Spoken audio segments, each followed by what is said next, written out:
Bueno, hemos hablado en más de una oportunidad de la necesidad que hay de preparar a la gente para el trabajo. Uno de los dramas que tiene la República Argentina es que si hubieran tremendas inversiones y generaran muchas fuentes de trabajo, hoy hay millones de argentinos que no están capacitados, que no están preparados para trabajar en nada. Una de las preguntas que más resalta de los jóvenes que intentan ir a trabajar y le preguntan, bueno, ¿qué sabes hacer? Y el resultado, después de divagar y dar una vuelta, es casi nada. 1,5 en los sectores desprotegidos, de clase media baja y baja, 1,5 de cada 2 pibes no termina la escuela secundaria. Esos chicos quedan afuera del sistema, esos chicos están afuera del sistema en el siglo XXI, en el año 2022, están afuera del sistema. Entonces, hay que preparar a la gente para poder trabajar. Córdoba tiene una enorme potencialidad vinculada con el turismo. Tenemos que preparar a nuestra gente para que pueda atender bien el turismo y tener más turismo. No solamente crear más infraestructura turística, que claro que hace falta. La gente cuando se va de vacaciones quiere dormir en un somier parecido al que tiene en la casa, y no en una cama turca con un colchón que tiene 20 años de uso y que después le va a doler todo. Claramente hay que mejorar y seguir mejorando la infraestructura, pero también los recursos humanos. ¿No es así, Santiago? Exactamente, Víctor. Así como bien lo decís, ha sido siempre una demanda del sector turístico la formación, la capacitación de gastronómicos, hoteleros. Bueno, hace algunos días el gobierno de la provincia ha presentado el PIL, el Programa de Inserción Laboral, enfocado en la industria del turismo. Ha sido presentado hace algunos días también en la ciudad de Villa Carlos Paz. Ha tenido muy buena recepción entre los empresarios, las cámaras hoteleras, la Cámara de Turismo. Nosotros tuvimos posibilidad de dialogar con algunos empresarios, nos decían que era uno de los déficits que tenían, que la pandemia había agudizado ese problema, ¿no? Por se había achicado la oferta laboral y la mano de obra. Es un programa que va a alcanzar alrededor de 2.000 personas, son 1.500 nuevos puestos de trabajo y 500 que se van a profesionalizar o ampliar sus conocimientos en torno a gastronomía, hotelería, mucama, ayudante de cocina, digamos, la verdad que es un programa. ¿A quién tenemos para hablar del tema? Sebastián Boldrini, secretario de Turismo de la ciudad de Villa Carlos Paz. Sebastián, ¿cómo te va? ¿Qué tal? Buenas noches. ¿Qué tal? Muy buenas noches. ¿Cómo les va? Un gusto. Bien, un gusto. Bueno, una necesidad realmente, ¿no? Este tipo de programas. Sí, como bien decías recién y como mencionaba Santiago, las inversiones privadas van de la mano de las capacitaciones. Carlos Paz particularmente es un destino que, si bien está consolidado a nivel nacional, nosotros nunca dejamos de trabajar con distintas capacitaciones, con las distintas normas IRA. En plena pandemia comenzamos también con un proyecto de capacitaciones sanitarias a todo el personal y las buenas prácticas, que son aquellos que no trabajan dentro del Estado, sino que trabajan en el sector privado, por ejemplo, un kiosquero, un playero, el que estaciona los vehículos. Esas son las buenas prácticas que tienen que estar capacitados también para dar distintas indicaciones a un turista. En este caso particular, el PIL, este programa de inserción laboral que inició la provincia, destinada particularmente a lo que es el polo turístico, es importantísimo. Lo hablábamos con las distintas cámaras, con la Asociación Hotelera y Gastronómica de nuestra ciudad, y ha tenido una recepción importante, ya que apunta, obviamente este programa, antes de largarlo, previo a su lanzamiento, se consensuó con las distintas cámaras, con FEGRA también a nivel nacional, cuáles eran los faltantes o cuáles eran las necesidades más recurrentes del sector. Obviamente se apuntó a lo que es hotelería, a lo que es gastronomía y lo que es agentes de viajes, particularmente. Como bien decían recién, va a alcanzar a 2.000 personas, 1.500 nuevas que van a generar esos puestos de trabajo y 500 que ya están trabajando, que se pueden capacitar en distintos sectores. Puede ser en todo lo que es mucama, en lo que es ama de llave, en lo que es recepcionista, en lo que es gestión tecnológica dentro de lo que es un establecimiento hotelero, que hoy aquel hotelero o aquella pyme que trabaja en el turismo no se ha ayornado con los nuevos sistemas de ventas, es complicado para hacerlo. Por eso que tiene que estar en esta globalización y utilizar las distintas redes sociales o plataformas que se utilizan hoy en día para poder garantizar un trabajo frecuente. ¿Es y para el solo la sector, capacitación o hay dinero también para pagar o el entrenamiento es pago, digamos? ¿Cómo funciona? Claro, exactamente. Esto es un apoyo mixto entre el público y privado, es un incentivo de 35.000 pesos que va a salir también del sector privado, porque esta persona, más allá de capacitarse, va a estar trabajando también en el establecimiento. Va a durar 12 meses esta capacitación, con la posibilidad obviamente a continuar en el mismo sector. Lo que tiene Carlos Paz ha logrado romper esa estacionalidad que iba solamente en temporada alta, que se trabajaba de diciembre a marzo particularmente. Hoy Carlos Paz tiene un movimiento de marzo a diciembre, por eso va a permitir que esta inserción laboral tenga una progresión en el tiempo. Pero bueno, este programa, el PIL, dura 12 meses, de los cuales ya comienza lo que son las capacitaciones el 15 de noviembre y lo que es el inicio de las prácticas va a ser el 1 de diciembre, para, obviamente, previo a la temporada de verano. Pero la verdad que ha sido con muy buen acierto. Aquellos que quieran participar tienen que ser mayores de 16 años y residir en la provincia de Córdoba, que es un requisito fundamental. Bueno, recién hablabas de esto de que se logró romper la estacionalidad y que Carlos Paz tiene turismo todo el año. De cara al verano, sé que se ha hecho la presentación en la FIT de la oferta turística de la ciudad. ¿Cómo se está trabajando con las reservas? ¿Qué perspectiva hay? Bien, las perspectivas son más que positivas. Venimos de cerrar unas vacaciones de invierno que han sido récord para la ciudad. Venimos de un fin de semana largo de octubre que también superamos, bueno, estuvimos al 100% en lo que es hotelería 3 y 4 estrellas, y en lo que es 1 y 2 estuvimos al 98%, muy cercano al 100%. Venimos con una progresión, como les decía, trabajando con una continuidad que va de marzo hasta diciembre, con el turismo deportivo, que para nosotros ha sido muy fuerte y ha sido parte de esto que les comentaba recién, de lograr romper esta estacionalidad. Con el segmento MAIS o turismo de reuniones, que esto sí demanda una capacitación específica y hace a este programa también, todo lo que hace al turismo de reuniones, congresos, eventos y ferias, que son fundamentales. Y hoy en día estamos atravesando lo que es ya la temporada estudiantil, que es y genera un impacto económico muy fuerte en la ciudad. Por eso que este turismo segmentado que tenemos durante todo el año ha permitido romper esta estacionalidad y ya prepararnos lo que va a ser el verano, que obviamente las expectativas, como te decía recién, son más que positivas. Lo hablamos en la Feria de Turismo con el propio ministro, con distintos secretarios de turismo también de otras provincias, y coincidimos todos. El turismo nacional se ha reactivado, ha pisado fuerte de una vez por todas, y la situación cambiaria también hace a que seamos favorables para el turismo internacional, que Carlos Paz se está fogueando con este efecto derrame, que llega a la ciudad de Córdoba o llegan por eventos deportivos a la ciudad países limítrofes, como el caso de Paraguay, Uruguay y Brasil, por ambas cuestiones, por una cuestión cambiaria que es favorable y una participación activa en distintos eventos deportivos, como es el caso que tenemos ahora próximo el fin de semana, un campeonato sudamericano de judo con más de 1.500 judocas,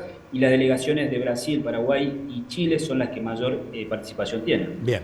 Sebastián, muchísimas gracias por el contacto. Ojalá llueva en toda la cuenca, mejore el aspecto del agua. Esto es un tema de todos los años también, ¿no?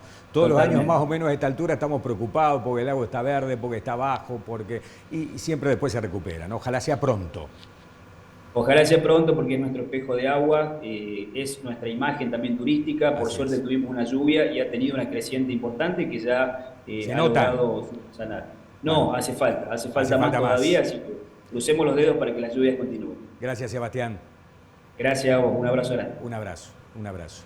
Bueno, lo anunciamos antes de ir al corte que íbamos a hablar del tema de transporte, porque el tema de transporte en realidad está tomado con alfileres, ¿no?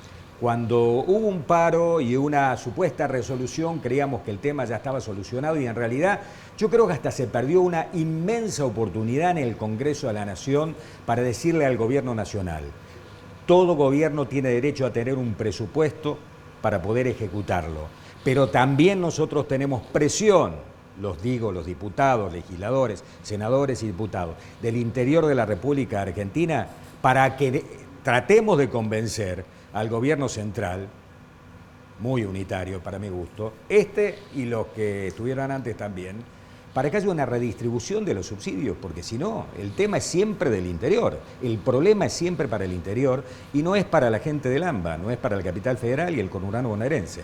Para hablar de este tema hemos invitado a dos especialistas. Yo diría que a lo mejor son de los dos que más saben en la provincia de Córdoba. Está con nosotros Gabriel Bermúdez. ¿Cómo te va? Un gusto.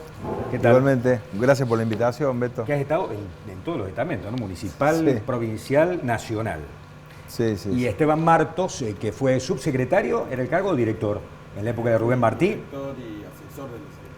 Y asesor de la Secretaría, y bueno, trabajás en el tema de transporte hace 30 años, 30 y pico de años también, ¿no? Sí. Bueno, no sé quién quiere empezar. ¿Cuál es la solución a este tema? Digamos, no le cierra a nadie, muchachos. No le cierra a los empresarios, no le cierra a los choferes, no le cierra al transportado, al pobre tipo que está esperando el bondi 1 hora, 40 minutos, 35 minutos, no pasa nunca. No Bueno, le cierra al gobierno nacional, hay provincial. que empezar por algún lado. Vos dijiste, no le cierra a los empresarios. No le cierra a algunos empresarios, ¿Por qué? a los que están fuera del AMBA. Ah, bueno, claro, que son muchos. ¿Está? Entonces, y bueno, mirá, hay 55.000 trabajadores en el AMBA y aproximadamente 18.000 buses colectivos que circulan en el AMBA. Hay 34.000 trabajadores en el interior y 14.000 colectivos en el interior. Con lo cual te digo, hay mayor cantidad de empleados por colectivo en Buenos Aires y hay una mayor eficiencia en el sistema, en cómo funciona y cómo se reparten los recursos, por eso la tarifa es más baja. Pero si vos, podemos empezar por un tema, ¿es unitaria la distribución? Absolutamente. ¿Tiene justificativos? Tiene un origen al menos, cuando existía Capital Federal como Capital Federal, no como ciudad autónoma, el transporte tenía una significación dentro del presupuesto nacional porque tenía sede en la Capital Federal. A partir de la independización o provincialización de Cava, no existe una razón para que el gobierno nacional tenga a su cargo de manera directa ningún colectivo, ninguna participación tan particular dentro de un sistema que es urbano y suburbano. La justificación es electoral, claramente. Exactamente. Entonces, creo que hay que sincerar esa discusión para poder lograr una ley federal de transporte en la cual, con parámetros objetivos, se pueda distribuir la plata, que en definitiva la ponen todos los argentinos porque son de impuestos nacionales. Es decir, hoy a la tarifa más barata que hay del AMBA la subsidia toda la Argentina. Sí, eso está claro. Y la tarifa más cara del interior se subsidia entre nación, una parte, provincia y muchos municipios, no todos, pero también existen sistemas que se han tratado de implementar, de federalizar las tarifas a través de una tarjeta, un sistema que ha fracasado. Si vos querés implementar una tarjeta de pago como la SUBE, tenés un tiempo determinado, 1 año, 2 años. Después de eso ha sido un fracaso, porque si vos tenés solamente 38 municipios del interior que la tienen, significa que la implementación nacional no anduvo, hay que buscar una alternativa superadora. Mientras sigamos hablando de los mismos temas, con la misma lógica, difícilmente encontremos una solución. Esteban, tu visión, tu mirada. Sí, coincido con lo que dice Gabriel, digamos, yo creo que hay un aspecto que en el transporte es lo urgente y lo necesario. Este tema de la distribución de los subsidios es un tema trillado, prácticamente nació con los subsidios, digamos, al principio no era tan así, digamos, alrededor del 2008 cuando se crea el fondo específico para el AMBA y se diferencia la metodología de la distribución, ahí se acrecienta la inequidad. Los subsidios y la inequidad, porque van más para Buenos Aires que para el interior, ahí empieza. No, correcto, por eso, ahí Pero es cuando vos surge. eras director de transporte de la municipalidad, digamos, No había subsidios. ¿No había subsidios? No, los subsidios surgen en el año 2002. Por eso lo que yo digo, digamos, es indispensable, urgente y necesario por una cuestión más allá de lo puntual o lo del sistema, rediscutir y exigir que los dineros públicos sean distribuidos equitativamente. Pero también nosotros tenemos una tarea que hacer que es lograr y propiciar el transporte público.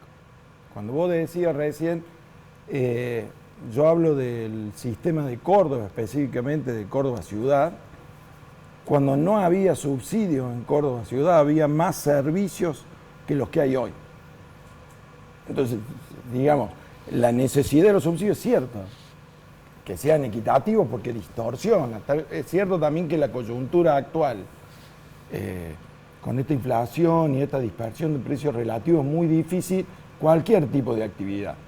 El tipo de actividad del transporte público que requiere un ciclo económico al menos consensuado está de alrededor de 10 años, es muy difícil por las variaciones que tiene desarrollar una actividad plena.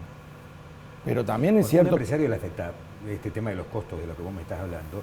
El otro día me blanqueaba, me decía que tenían 10 colectivos de una de las empresas en particular parados por cuestiones muy menores que se podrían resolver en el taller en 24 horas si consiguieran los repuestos. Ya no es el precio del repuesto, no hay repuesto. Entonces es realmente complicado, ¿no? Si vos no conseguís cubiertas, si vos no conseguís algunos repuestos, por ejemplo, vos no puedes circular por el ITV si tenés una óptica rota, pero no entran las ópticas. Entonces, ¿qué tiene que hacer? Parar el bondi y tenerlo en el taller hasta tanto aparezca. Es siniestro el sistema, es como que nada funciona, ¿no? Por eso, cuando vos decías por dónde empezamos la discusión, yo te decía, bueno, hay que agarrar alguna punta de esta madeja para tratar de... Vos tocaste desenmarañarla. Sube, hace 10 años. Yo creo que Randazzo En 2012 era ministro de Randazzo, Transporte. sí. Y todavía estamos en veremos. Es más, estamos con una resolución... 10 años y no se pudo implementar. Estamos fracasó. con una resolución de aquella época que congeló la flota. Como si las ciudades no hubieran seguido creciendo, no hubiera seguido habiendo necesidad de nuevos servicios. Y todo a partir de ahí es todo como un gran parche y no se da una discusión de fondo que no solamente tenga que ver con los colectivos también. Porque si vamos a hablar del precio del colectivo, es un pequeño ítem. En el presupuesto del servicio ferroviario, la provincia de Córdoba es la segunda provincia de la Argentina, ¿no es cierto? Algo reconocido en cuanto a Producto Bruto. Del presupuesto de la SOPSE, que es la operadora ferroviaria, Córdoba no llegaba a ser ni el 0,22% de ese presupuesto. ¿Por qué? Porque no tenemos ese servicio. Entonces no tenemos multimodalidad, que también sería una manera de atraer a la gente a dejar el auto en su casa. En Buenos Aires o en Cava, precisamente, vos tenés metro, premetro, metrobús, subte, tren. Tenés tantas alternativas de transporte que la gente puede... Y todas subsidiadas. Toda absolutamente subsidiada. Vale nada. Nosotros estamos hablando de un subsidio al transporte automotor de pasajeros, al transporte de colectivos. Pero si nosotros analizamos la bolsa total, solamente el 6% del presupuesto de los trenes se financia con tarifa. El resto es todo subsidio y también subsidio de los fondos nacionales, que están centralizados también en la región metropolitana. Ahora, vos estuviste ahí. ¿Por qué en Buenos Aires no se quiere discutir el tema a fondo Bueno, y tratar de hacer una distribución más equitativa? La primera cuestión es política, indudablemente. Los votos están allá. Y de costos. Pero la segunda también es porque debe existir una política de Estado entre todos los gobernadores para lograr una discusión de fondo como la que se está proponiendo de una ley federal de transporte. Y hay que conseguir los consensos necesarios para llevarlo adelante. El transporte es algo esencial, es motorizador de otras actividades económicas. Lo que pasa es que es tan malo que nadie se da cuenta de eso. Porque si vos tenés un transporte que la gente trata de bajarse, mirá los índices de accidentología. Ahora estamos trabajando en un tema como es la seguridad vial en la ciudad de Córdoba, donde tenemos un índice de mortalidad de 2,09 cada 100.000 accidentes protagonizados por motos. Pero el parque automotor de motocicletas, que está en casi 350.000 al día de hoy, ha crecido por la ineficiencia del transporte público. Sin lugar a dudas eso, ¿no? Ese es uno de los disparadores. Mirá, disculpame Beto, o sea, en el año 98 el sistema de transporte masivo desarrollaba más de 85 millones de kilómetros. El último año llegó a 38. Antes de la pandemia, la prepandemia, en el año 2019 hizo 56 millones. Y el parque automotor más que se duplicó, prácticamente multiplicarlo por 2,5. Entonces lo que ha perdido de participación en transporte masivo es alarmante. Yo sé que vos viajás mucho al interior, asesorás a gobiernos provinciales, municipales, a empresas vinculadas con el tema. Yo arranqué diciendo, es como que esto no le cierra a nadie. ¿Pensás eso? Que si no hay subsidio o no se blanquea lo que realmente tiene que valer el transporte, ¿esto definitivamente va a terminar quebrando? No, una cosa, o sea, yo creo que los subsidios, el blanquear y sincerar y hacerlo equitativo es urgente y es una condición sine qua non. Pero eso per se, por sí solo, no va a solucionar el transporte si nosotros no afrontamos y desarrollamos. En un momento los subsidios alcanzaban. Y es cierto que siempre fueron inequitativos, pero también es cierto que se despilfarraron. Y con esto no estoy hablando de que haya habido venalidad o que se hayan tirado, sino lo que estoy diciendo es que se pifarraron, se tiraron recursos cuando es el típico de Argentina, en la época buena o de bonanza, no pensamos a futuro en hacer un sistema sólido y demás, sino que nos lo gastamos y bueno, y después cuando vienen las épocas difíciles como ahora... ¿Qué quiere decir con esto? ¿Que había muchos empresarios amigos del poder que tomaban el negocio del transporte porque era un gran negocio? No, el sistema per se había sectores que estaban sobredimensionados, había colectivos que circulaban sin mucho sentido y había otro lado donde faltaban, habían errores en el sistema donde estaba subsidiado. No estoy hablando de connivencia o demás, más allá de que pudieron no existir. Lo que estoy hablando es de problemas de diseño en la distribución. Más allá de la inequidad que se empezó, que hoy ya es incontrastable y ya si todo el país lo reclama. Yo decía hoy, teníamos una gran oportunidad en el que ayuda mucho. ¿Cómo? Hoy tenés la tecnología que ayuda mucho para el control. Hoy es mucho más difícil encontrar a alguien que no facture, hoy es mucho más difícil encontrar un colectivo que cobre y no funcione porque tenés GPS para ponerles, para controlar los kilómetros. O sea, hay muchas herramientas que tampoco se están utilizando porque esta vorágine de correr en contra de la inflación, de los costos, de las paritarias, hace que las políticas de Estado a mediano y largo plazo no se aborden de la manera que se tienen que abordar con profesionalismo.